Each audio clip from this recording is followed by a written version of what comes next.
stem, root, leaf and bud. So the first example is natural vegetative propagation with the stem, and the strawberry plant is going to be our example.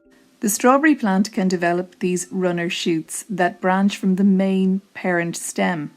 These runner shoots will grow along the ground and eventually can give rise to daughter plants or new strawberry plants. As the daughter plant was produced as a result of mitosis, it is genetically identical to the parent plant. It is also diploid. Another example of natural vegetative propagation using the stem as your example is the stem tuber. The potato plant produces stem tubers. These are underground stems, the tips of which become swollen with food reserves. So basically, stem tubers are swollen underground stems.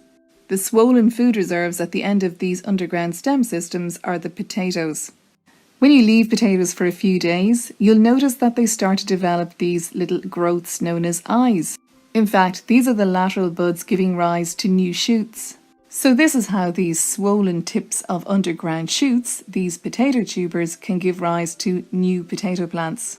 So the next example of natural vegetative propagation involves the leaf, and it involves this plant particularly, the mother of thousands known as the calico.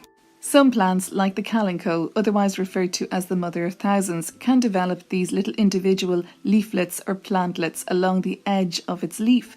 They can drop off and then sprout into new plants. The last example of natural vegetative propagation involves the root, and it's the development of these structures known as root tubers. Root tubers are these roots that have become swollen with food, and associated with these swollen roots are lateral buds found at the base of the stem. Each of those swollen roots has the potential to become a new plant, with shoots being formed by those lateral buds. And an example of a plant that produces root tubers is the dahlia. The last example of natural vegetative propagation using the bud is the onion bulb. The onion bulb is a modified bud. It contains a modified or reduced shoot system and a root system all underground. It consists of this reduced stem, these lateral buds, and these swollen fleshy leaves that contain stored food. So if we examine the onion bulb, it's these lateral buds that have the potential to give rise to new onion plants. So now it's on to artificial methods of vegetative propagation. The 4 methods of artificial vegetative propagation which you must know are cuttings, layering, grafting and micropropagation. The first example is plant cuttings. So basically a cutting is taken off an established plant, the ends of which are dipped in rooting powder, and this cutting is then planted. And this will grow into a new mature plant genetically identical to the parent. The next method is layering.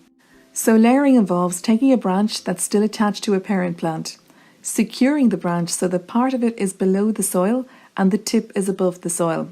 The part that's buried in the soil is going to form the new root system, and the exposed tip is going to form the new shoot system. The next method is grafting. This is when you have 2 plants, both of which have desirable features, and you want to fuse those features together to produce either nice fruits or good flowers. It could be that you have one type of apple tree that produces delicious fruit, but not very many of them because the rooting system is so poor. But you also have another type of apple tree that produces lots of very sour fruit. It has an excellent rooting system and you want to merge the two. The plant that has the excellent or desirable root system has a section cut out, ready to receive the other plant. So then you get the plant that has the desirable shoot system. It either has good flowers or good tasting fruit, and you develop or cut away a section known as a scion. The scion is positioned into the stalk, and to ensure that the stalk accepts the scion, you have to make sure that the vascular cambium, a particular type of tissue, is aligned well in both. When positioned, they are secured with tape or wire, and they should grow normally. A really great grafting project, one that's very interesting to check out, is the Tree of 40 Fruits. It was a tree that was made by an art professor using grafting. He basically grafted 40 different stone fruits onto this root system, and it's really interesting, so check it out. The final method of artificial vegetative propagation is micropropagation, which is tissue culturing.